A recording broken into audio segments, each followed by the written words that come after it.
Hello friends, मैं यशवीन आपका स्वागत करती हूँ तक्षशिला ट्यूटोरियल्स के ऑनलाइन चैनल पर। तो दोस्तों, हमने प्रीवियस लेक्चर कवर किया था 2.6 लेक्चर हमारा बहुत ही इजी था, ज़्यादा टफ नहीं था। उसमें हमने पढ़ा था परागण के बारे में। परागण मतलब पॉलिनेशन। पॉलिनेशन क्या होता है, वो कितने प्रकार का होता है, आप दोस्तों आप वो अच्छे से समझ चुके होंगे। परागण मतलब पॉलिनेशन 3 प्रकार का होता है, जिसमें से पहला हमारा था स्वायुग्मन ऑटोगैमी, दूसरा हमारा था सजात पुष्पी परागण और तीसरा हमारा था पर्णनिषेचन। हमने इन तीनों के बारे में अच्छे से पढ़ लिया था। तो दोस्तों, आज हम कवर करेंगे लेक्चर 2.7 में हम जस्ट इसी के बाद के टॉपिक्स डिस्कस करेंगे, जो कि हमारा होगा एजेंट्स ऑफ पॉलिनेशन, मतलब परागण के अभिक्रमक या कारक।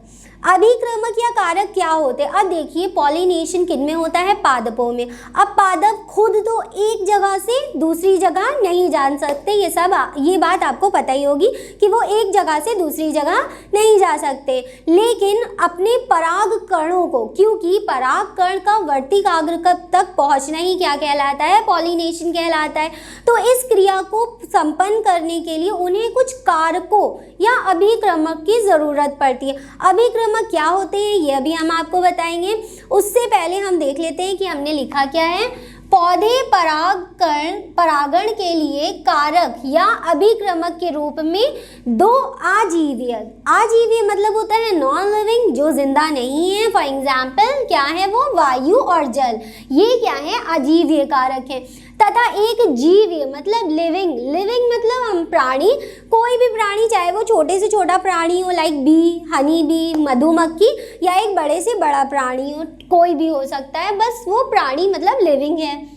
कारक का उपयोग कर परागण की क्रिया को संपन्न कर सकते हैं। ठीक दोस्तों, यहाँ तक आपको समझ में आया कि परागण को करने के लिए कुछ कारकों की ज़रूरत होती है। पादप खुद एक जगह से दूसरी जगह नहीं जा सकते, इसलिए कि वो अपने पराग कणों को एक जगह से दूसरी जगह पहुंचाने के लिए किसका सहारा या किसकी सहायता लेते हैं? वो हैं अभिक्रमक। अभिक्रमक 2 प्रकार के हैं। एक हमारा है अजीवीय नॉन लिविंग में कौन है? एक है वायु और एक है जल, और दूसरा है हमारा जीवीय मतलब लिविंग, जो कि है प्राणी, कोई भी प्राणी हो सकता है। तो सबसे पहले हम क्या करेंगे? अजीवीय मतलब नॉन लिविंग वायु और जल को पढ़ेंगे, फिर उसके बाद हम किसे पढ़ेंगे? जीवीय मतलब प्राणी। अब हम इन तीनों को एक एक करके पढ़ेंगे और ये देखेंगे कि इनके थ्रू किस टाइप से परागण की क्रिया संपन्न होती है। ठीक दोस्तों, तो आप नीचे देखते हैं, अधिकतर पौधे परागण के लिए जीवीय कारकों का उपयोग करते हैं। जीवीय कारक हमारे कौन है? प्राणी हैं। जीवीय कारकों का उपयोग करते हैं। वायु तथा जल दोनों ही कारकों में परागकण दोस्तों आप सभी जानते होंगे। परागकण क्या है? मेल गैमेटोफाइट है, मतलब नर युग्मक है, जो कि हमें कहाँ मिलता है? पराग कोश में मिलता है। परागकण का वर्तिकाग्र, अब वर्तिकाग्र क्या है? वर्तिकाग्र मादा युग्मक होता है, जो कि हमारा सबसे ऊपर, आपको याद ही होगा, सबसे ऊपर क्या होता है? वर्तिकाग्र होता है, फिर वर्तिका होती है, फिर अंडाशय होता है। ठीक दोस्तों, वर्तिका के संपर्क में आना केवल संयोगात्मक घटना है। What is the mean by संयोगात्मक? संयोगात्मक मतलब होता है, हो सकता है वो पहुंच भी जाए, हो सकता है वो ना भी पहुंचे। कोई ज़रूरी नहीं है कि वो पहुंच ही गया या नहीं पहुंचा। पहुंच गया तो बहुत अच्छी बात है। मान लीजिए 100 में से सिर्फ 1 या 2 परागकण ही किस तक पहुंचते हैं? वर्तिकाग्र तक। किस में? वायु और जल के केसेस, जो कि हमारा अजीवीय कारक है। मतलब सबसे ज़्यादा उपयोगी वाला कौन सा होता है? ये वाला, मतलब प्राणी वाला। और अगर हम वायु और जल की बात करें तो इसमें सिर्फ संयोगात्मक तरीके से ही क्या होता है? परागण होता है। ऐसा क्यों? ये अभी हम आपको नेक्स्ट टॉपिक में। तो चलिए दोस्तों, अब हम परागण के अभिक्रमक को एक एक करके अच्छे से विस्तार पूर्वक पढ़ेंगे। ठीक, एजेंट्स ऑफ पॉलिनेशंस को। सबसे पहले हम किसको पढ़ेंगे? वायु परागण को पढ़ेंगे, फिर जल परागण को पढ़ेंगे और उसके बाद प्राणी परागण को पढ़ेंगे।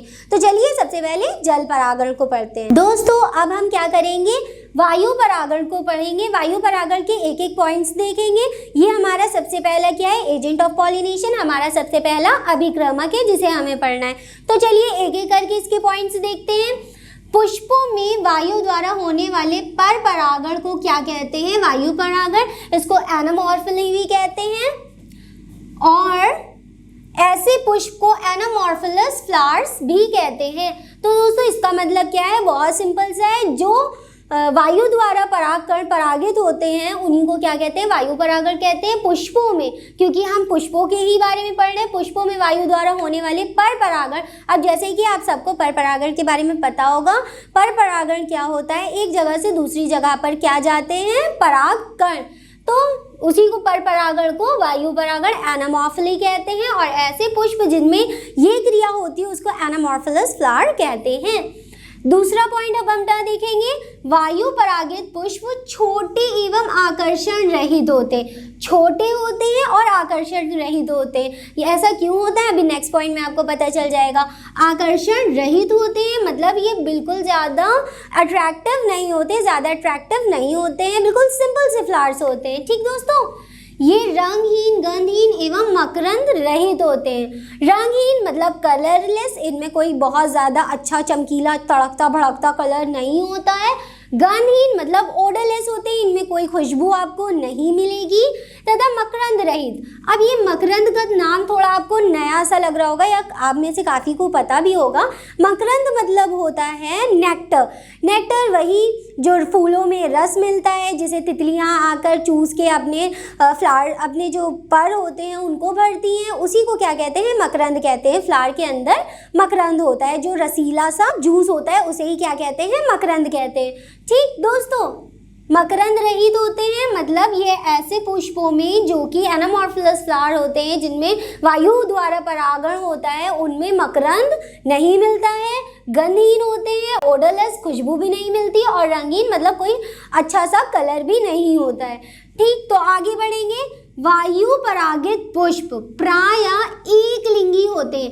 एक लिंगी मतलब यूनिसेक्सुअल, इनमें केवल एक ही लिंग मिलेगा, या तो वो मेल होंगे या तो वो फीमेल होंगे। ठीक, फिर नेक्स्ट पॉइंट हमारा है परागकण छोटे व शुष्क हल्के होते हैं। तभी तो ये छोटे इसीलिए होते हैं ताकि वो आराम से आसानी से वायु में इधर उधर उड़ सके। अगर मान लीजिए परागकण भारी होंगे, काफ़ी वेटेड होंगे, तो वो आसानी से वायु में उड़ पाएंगे? आप कहेंगे बिल्कुल नहीं, कैसे उड़ सकते हैं। इसीलिए क्या होते हैं, वो शुष्क होते हैं मतलब सूखे होते हैं, ड्राई होते हैं, जिससे वो आसानी से हवा में उड़ सके, और हल्के भी होते हैं और छोटे भी होते हैं, जिससे ये वायु में आसानी से इधर उधर उड़ सके। ठीक दोस्तों, फिर नेक्स्ट और लास्ट पॉइंट हमारा है कि, और ये इम्पॉर्टेंट पॉइंट भी है, ज़रूर आप इसे याद करिएगा, वायु परागित पुष्प का वर्तिकाग्र। वर्तिकाग्र हम फिर आपको एक बार उसका डायग्राम दिखा दे। ये होता है वर्तिकाग्र। ठीक, ये ऊपर वाला वर्तिकाग्र है, ये वर्तिका है, और ये हमारा अंडाशय होता है। वर्तिकाग्र लंबा होता है, रोमयुक्त। रोमयुक्त, अब आपको एग्जाम्पल में पता चल जाएगा। रोमयुक्त मतलब उसमें काफ़ी सारे रेशे निकले होते हैं, एग्जाम्पल में आपको दिखेगा वो। एवं पुष्प के बाहर निकला होता है, जिससे ये परागकणों को आसानी से पकड़ सके। फॉर एग्जाम्पल रोमयुक्त मक्का। रोमयुक्त मक्का क्या होता है, आप सब इसको जानते होंगे। ये नॉर्मली भुट्टा जो होता है हमारा मक्का, ठीक वही है। मक्का आप सब ने देखा होगा, उसे छीला भी होगा, खाया भी होगा। तो मक्का कैसा होता है, हम क्या करते हैं, सबसे पहले उसको पील करते हैं, उसके छिलकों को उतारते हैं। उसके अंदर आपने अगर ध्यान से देखा हो तो लंबे लंबे से रेशे निकलते, वही लंबे लंबे से रेशे क्या है हमारे, कहाँ गया, रोमयुक्त। ठीक, उसी को बोलते हैं रोमयुक्त। ठीक दोस्तों, तो उसमें क्या होता है, वो रोमयुक्त होते हैं, काफ़ी लंबे होते हैं, आपने उसे देखा होगा, वो काफ़ी लंबे से होते हैं। और इवन अगर आप उसे गौर से देखें, जब भुट्टा बंद हो तो वो कुछ कुछ पुष्प के बाहर या फ्लावर के बाहर निकले होते हैं। ऐसा क्यों, ताकि परागकण, हम क्या पढ़ रहे हैं, वायु परागण पढ़ रहे हैं, तो परागकण कहाँ से आएंगे, वायु से ही तो आएंगे। तो जो वर्तिकाग्र होता है उसका काफ़ी लंबा होता है, रोमयुक्त इसीलिए होता है कि जो वायु से परागकण आ रहे हैं वो उन्हें अच्छे से कैप्चर कर सके, मतलब उसे आसानी से पकड़ सके। भुट्टे का एग्जाम्पल बहुत अच्छा है, भुट्टा मत लिखिएगा, आप यही लिखिएगा कि रोमयुक्त मक्का, भुट्टा मत लिख दीजिएगा। ठीक, तो दोस्तों ये वायु परागण था हमारा। आई होप आपको सारे पॉइंट समझ में आ गए होंगे। वायु परागण में बस हमें इतना ही पढ़ना था। इसके बाद हम पढ़ेंगे जल परागण। जल परागण क्या होगा, जैसे वायु परागण वायु द्वारा परागण होता है, वैसे ही जल परागण क्या होगा, जल द्वारा परागण। As simple as that. चलिए अब हम उसे भी देख लेते हैं। तो दोस्तों अब हमने जल परागण को पूरा लिख दिया है। अब हम इसके एक एक पॉइंट करके इसको समझेंगे। पुष्पी पादपों में जल द्वारा होने वाले पर परागण को क्या कहते हैं? जल परागण कहते हैं। ठीक, इसमें कोई वो नहीं है। दूसरा पॉइंट है हमारा पुष्पी पादपों में जल द्वारा परागण काफी दुर्लभ होता है। दुर्लभ मतलब बहुत कम चांसेस होते हैं इनमें परागण होने के। ठीक, मगर ये कुछ निम्न पादप समूह जैसे ब्रायोफाइट्स एवं टेरिडोफाइट्स, ब्रायोफाइट्स और टेरिडोफाइट्स हमारे पादपों के समूह होते हैं। ठीक, का विस्तार केवल इसीलिए सीमित होता है क्योंकि नर युग्मकों के परिवहन एवं निषेचन, नर युग्मक मतलब हमारे कौन? परागकण। ठीक, और के परिवहन एवं निषेचन की क्रिया आप सभी को पता होगी, हम बता चुके हैं। जब एक नर युग्मक और एक मादा युग्मक आपस में संलयन करते हैं तो वही प्रोसेस, वही क्रिया हमारी क्या कहलाती है? निषेचन कहलाती है। निषेचन हेतु जल की आवश्यकता होती है। अब आपको पता ही होगा काफ़ी सारे पादप ऐसे होते हैं तो जल की सतहों पे या तो मिलते हैं या तो जल के अंदर मिलते हैं, उनमें भी तो परागण की क्रिया होना बहुत ही ज़्यादा महत्वपूर्ण है। इसीलिए जल का होना भी आवश्यक है क्योंकि जो पादप जल में होते हैं उनमें परागण जल के अंदर ही संपन्न होगा, बाहर नहीं। फिर फॉर एग्जाम्पल वेलिसिनेलिया तथा हाइड्रेला। वेलिसिनेलिया एक प्लांट है और हाइड्रेला भी एक प्लांट है जो दोनों ही कहाँ हमें मिलते हैं? जल के अंदर मिलते हैं। फिर हमारा नेक्स्ट पॉइंट है जलीय परागण में मादा पुष्प एक लंबे डंठल द्वारा जल की सतह पर आ जाते हैं। मतलब ये अगर पानी की सतह है और इस पे प्लांट है, ठीक, मान लिए ये पानी है और ये हमारा पादप यहाँ पर है और ये क्या है? हमारे पादप का डंठल व्रंत। आप ऐसा भी कह सकते हैं ये क्या है? हमारे पादप का फीमेल वाला पार्ट मतलब मादा युग्मक, मतलब वर्तिकाग्र भी बोल सकते हैं। वर्तिकाग्र है जो कि जल में इस तरीके से तैर रहा है। ठीक दोस्तों, इसके बाद हम क्या पढ़ेंगे? जल द्वारा सतह पर आ जाते हैं। ये हमारी जल की सतह है, ठीक, और ये हमारे डंठल कहाँ आ जाते हैं? जल की सतह पर। और नर पुष्प या परागण पानी की सतह पर अवमुक्त होकर आ जाते हैं। अवमुक्त मतलब ऐसे ही इधर उधर फैल के आ जाते हैं। मान लिए वो यहाँ पे भी हो सकते हैं, यहाँ पे भी। ये हमारे क्या है? हम इसको दूसरे पेन से बना देते हैं। एक ये क्या है? हमारे नर युग्मक। आप इनको परागकण भी कह सकते हैं। ठीक, कहाँ पर? पानी की सतह पर अवमुक्त होकर आ जाते हैं। अवमुक्त होके आगे ये क्या है? हमारा नर वाला है और ये हमारा क्या है? मादा वाला है। ठीक, और ये हमारा पानी के अंदर है। आप इसको वेलिसिनेलिया कह सकते हैं। मान लिया हमने वेलिसिनेलिया बनाया, ऐसा नहीं होता है, उसमें थोड़ी सी पत्तियां इस टाइप की निकली होती हैं। ठीक दोस्तों, ये हमने आपको सिर्फ समझाने के लिए ऐसे ही एनिमेटेड डायग्राम बनाया है।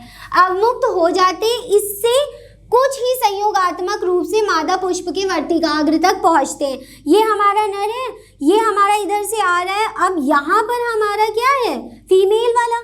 हो सकता है ये वाला आके इसके संयोगात्मक तरीके से इसको संलयित कर दे और ये वाले जितने नर हैं वो कोई इधर चले गए या उधर चले गए, कहीं भी जा सकते हैं। इसीलिए कहते हैं कि जो जल द्वारा परागण होता है वो काफ़ी दुर्लभ होता है, बहुत ही संयोगात्मक तरीके से होता है। हो सकता है कि हो भी जाए और नहीं हो सकता, बहुत कम चांसेस होते हैं। काफ़ी सारे इसमें परागकण ऐसे ही फिजूल खर्चा हो जाते हैं और जो हमारा मादा युग्मक होता है वो सिर्फ एक या दो कुछ ही उसमें होते हैं, कुछ ही संख्या में होते हैं। तो मान लीजिए ये नर वाला आके इसने इसको फ्यूज़ कर दिया, दूसरा वाला आके इसको फ्यूज़ कर गया, लेकिन ये तीन जो बेचारे बचे ये तो फालतू के हो जाते हैं। ये कोई उधर चला गया, कोई इधर चला गया, इसी रूप से हो जाते हैं। फिर हम अपना नेक्स्ट पॉइंट देखेंगे। एक अन्य समूह के जलीय परागण वाले पादप जैसे कि समुद्री घासों, सी ग्रासेस, समुद्री घास हमें कहाँ मिलेंगी? समुद्र की सतह के नीचे। ठीक, ये तो सतह के ऊपर आ गए, लेकिन काफ़ी सारे पादप ऐसे भी होते हैं जो सिर्फ सतह के इस टाइप से नीचे होते हैं, जैसे कि सी ग्रासेस। अब ये तो ऊपर तक आ नहीं पाएंगे कि जो है यहाँ से आके परागकण नीचे तो तैरता हुआ आ नहीं पाएगा। तो ये जो सी ग्रासेस होती है ये पानी के अंदर ही होती है। ये वाले पादप जो होते हैं ये पानी के ऊपर भी आ सकते हैं और आराम से परागकण को कैप्चर कर सकते हैं। लेकिन कुछ पादप ऐसे होते हैं जो कि कहाँ? समुद्री घास से समुद्र की सतह के नीचे मिलते हैं। और जो फिर उसके बाद हम देखेंगे में मादा पुष्प जल की सतह के नीचे ही पानी में डूबा रहता है। ठीक दोस्तों, ये डूबा है और परागकणों को जल के अंदर ही अवमुक्त किया जाता है। अब मान लीजिए ये वाला हमारा क्या है, फीमेल है, और ये वाला हमारा क्या है, मेल है। इसने परागकण रिलीज किए कहाँ, पानी में ही, और इसने क्या किया, परागकणों को कैप्चर कर लिया, पकड़ लिया कहाँ, पानी में ही पकड़ लिया। ठीक दोस्तों, तो ये भी क्या हुआ, एक टाइप का जल परागण। एक तो सतह के ऊपर आ गए थे, लेकिन कुछ बहुत सारे पादप जैसे सी ग्रासेस ऐसे होते हैं जो कि सतह के नीचे होते हैं, उनमें भी परागण इसी प्रकार से होता है। तो दोस्तों ये हमारा जल परागण था। आई होप आपको सारे पॉइंट समझ में आ गए। फिर भी अगर आपके कोई डाउट्स है तो आप हमें कांटेक्ट करके पूछ सकते हैं।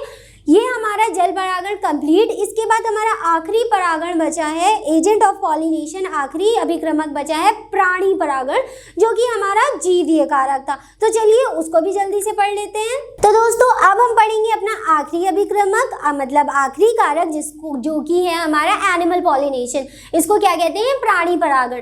प्राणी परागण किसके द्वारा होगा, प्राणियों के द्वारा होगा। तो चलिए देखते हैं इसके एक एक पॉइंट और उनको समझते हैं। पुष्पीय पादपों में प्राणियों द्वारा, प्राणी परागण किसके द्वारा होगा, प्राणियों द्वारा होने वाला परागण को क्या कहते हैं, प्राणी परागण कहते हैं। अधिकतर पुष्पीय पादप वो जिनके पास पुष्प हो, परागण के लिए प्राणियों को परागण कारक के रूप में उपयोग करते हैं। मतलब ज्यादातर जितने पुष्पीय पादप होते हैं उनमें किस प्रकार का परागण होता है, प्राणी परागण होता है। फिर आगे देखते हैं इसमें कौन कौन अभिक्रमक होगा, मधुमक्खी, भौरे, तितलियां, चींटियां, कीट, पक्षी तथा चमगादड़ आदि क्या है, इसके अभिक्रमक हैं। आप एक अभिक्रमक अपने आप को भी जोड़ सकते हैं। ऐसा हो सकता है कि हमारे द्वारा भी क्या हो, प्राणी परागण हो। फिर आगे देखिए, आप यहाँ पे और भी नाम लिख सकते हैं या कुछ कम भी कर सकते हैं, इसीलिए हमने यहाँ पे क्या लिख दिया है, आदि लिख दिया है। फिर हमारा नेक्स्ट पॉइंट है, अधिकतर कीट परागित पुष्प बड़े होते हैं, रंगीन होते हैं, मतलब बड़े होंगे और काफ़ी कलरफुल होंगे, जैसे रोज़ है, सनफ्लावर है, ये सब हमारे कौन से पुष्प होते हैं, परागित पुष्प होते हैं।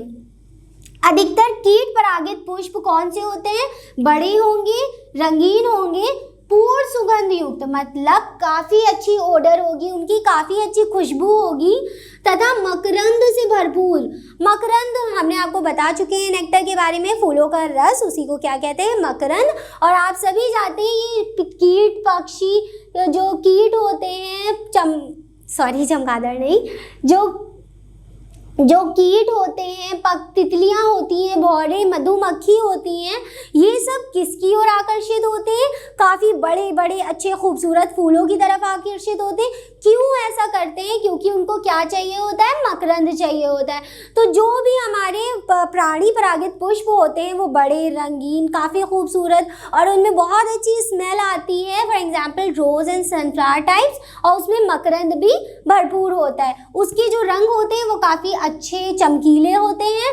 फिर हमारा नेक्स्ट पॉइंट है, मकरंद और परागकण फूलों द्वारा प्रदत्त आम परितोषक हैं। इसे परितोषक को पाने के लिए प्राणी अंगतुकों को परागकोश तथा वर्तिकाग्र के संपर्क में आना पड़ता है। अब देखिए ये इतने खूबसूरत फ्लावर हैं, तो काफ़ी सारे जितने इंसेक्ट होंगे वो इनकी तरफ अट्रैक्ट तो होंगे ही। अब मान लीजिए एक तितली है और वो एक अच्छे से प्यारे से फूल पे जाके बैठेगी, तो उसके जो पैर होंगे वो कहाँ पर, पुष्प के परागकोश तक पड़ेंगे, और इनके जो पुष्प के परागकण होते हैं, मतलब जो हमारे प्राणी परागित पुष्प होते हैं, उनके जो परागकण होते हैं वो काफ़ी चिपचिपे होते हैं। चिपचिपे इसीलिए होते हैं कि मान लीजिए तितली आई, वो फूल के ऊपर बैठी, उसने उसका नेक्टर आराम से लिया, और जो उसके पैर थे उस पर क्या हुए, परागकण चिपक गए, क्योंकि परागकण कैसे थे, चिपचिपे थे, तो वो क्या होते हैं, परागकण उसके पैरों पे चिपक जाते हैं। अब तितली है वो एक पुष्प से दूसरे पुष्प तो जाएगी, उसने कोई ऐसा नियम तो बना के नहीं रखा है कि नहीं हमें इसी पुष्प पे जाना है, नेक्स्ट पुष्प पे नहीं जाएंगे। अब मान लीजिए एक पुष्प का नेक्टर खत्म हो गया, तो वो नॉर्मली उड़ के दूसरे पुष्प पे जाएगी। इसी प्रकार से जब वो पहले पुष्प पे बैठी थी तो उसके परागकण कहाँ चिपक गए, उसके पैरों पे चिपक गए, फिर वो उड़ के कहाँ गई, दूसरी जगह पे, तो जो उसके परागकण थे जो उसके पैरों पे लगे हुए थे वो कहाँ, दूसरे पुष्प पर चले गए। और मान लीजिए अगर वो वर्तिकाग्र के संपर्क में आ गए तो लीजिए परागण की क्रिया संपन्न हो गई। फिर हम अपना आगे बढ़ते हैं, प्राणी के शरीर पर पराग कणों का एक आवरण सा चढ़ जाता है। जो प्राणी परागित पुष्प को प्रायः चिपचिपे होते हैं। जो हम पॉइंट आपको बता चुके हैं कि जो प्राणी परागित फूल होते हैं उनके जो पराग कण होते हैं वो काफ़ी चिपचिपे होते हैं, जिसकी वजह से जो अभिक्रमक जैसे कोई भी तितली या भौरे मधुमक्खी आई तो वो उससे चिपक जाते हैं। फिर हमारा नेक्स्ट पॉइंट है, जब परागकणों से लिपटा हुआ प्राणी वर्तिकाग्र के संपर्क में आता है तो यही क्या होता है, परागण पूर्ण हो जाता है। तो जो हमारा प्राणी था वो आराम से फूल के ऊपर बैठा, उसने परागकणों को अपने ऊपर चिपका लिया, फिर दूसरे पुष्प पे गया जहाँ पे उस परागकणों को छोड़ दिया, और अगर वो वर्तिकाग्र के संपर्क में आ गया तो वो क्या हो गया, परागण संपन्न हो गया। तो दोस्तों अब हमने आपको एक चीज़ और बताई थी कि हम अपने आप को कैसे इंक्लूड कर सकते हैं, हमारे द्वारा भी प्राणी परागण संपन्न हो सकता है। ऐसा कैसे? अब मान लीजिए हमने कोई कपड़े तो आप पहन के जाएंगे ही, किसी जगह से गए, हमने कपड़े पहने हुए हैं और कपड़े काफ़ी ज़्यादा रेशेदार रोएदार हैं, तो हम पुष्प से अचानक से टकरा गए तो जो पुष्प के परागकण होते हैं वो पहले से ही इतने चिपचिपे हैं, वो आके कहाँ चिपक गए, हमारे कपड़ों पे। हमारे कपड़ों पे चिपकने के बाद अब हम एक जगह से जब दूसरी जगह गए, हमने हाथ ऐसे किया ऐसे करके झाड़ देते हैं कपड़े, कभी कभी ऐसे भी करते हैं, तो मान ली वो परागकण कहाँ, नीचे गिर पड़े, नीचे गिर गए या किसी पुष्प के पे गिर गए। वो गिरने के बाद वर्तिकाग्र के संपर्क में आ गए और परागण की क्रिया संपन्न हो गई। तो ये भी परागण मतलब प्राणियों द्वारा परागण आपके खुद पर भी हो सकता है, संभव है, और बहुत सारे प्राणी जो कि लिविंग है, जीव हैं, वो सब इसमें इंक्लूडेड होते हैं। तो दोस्तों आज की लेक्चर हमारा यहीं खत्म होता है। इस लेक्चर से रिलेटेड सारे नोट्स आपको नीचे डिस्क्रिप्शन बॉक्स में मिल जाएंगे। अगर आपको फिर भी कोई डाउट है तो आप कांटेक्ट करके हमसे पूछ सकते हैं। तो दोस्तों आज के लेक्चर में बस इतना ही, मिलते हैं अपनी नेक्स्ट क्लास में। Thank you.